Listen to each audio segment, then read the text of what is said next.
Mga gabi Pilipinas, magandang hapon UAE. Bumili lang ako ng ham, hotdog, miswa at saka patula sa Wison. Kukunin ko yung damit ng alaga ko na pina-repair ko dun sa tailoring.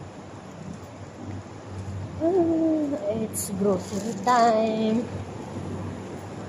Kasi papasok yung amo mag-asawa bukas. Yung alaga ko papasok pang hapon kasi kaya hindi ako pwedeng lumabas ng umaga. Pag wala yung mami daddy niya, walang maiwan. Ayaw ko namang isama sa labas kasi sobrang init at saka tanghali na. Tanghali na nagigising yun.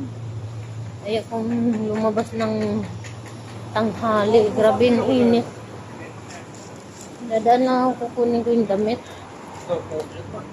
Yes, uwi na. Buti nang nakabili ako ng miswa at patula.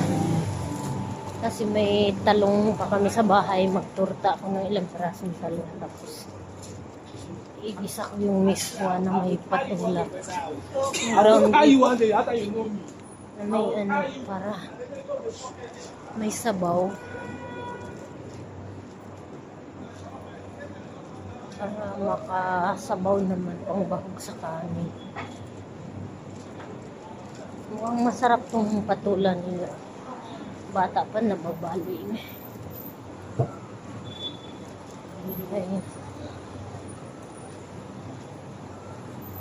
Nakalimutan. Hindi ko alam kung may bag sila. Wait lang.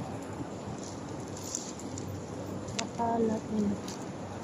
Dali. Gusto kong bilhan ng balot yung aking cellphone para pag pinasok dito sa bag hindi magasgas. Pay mo na guys.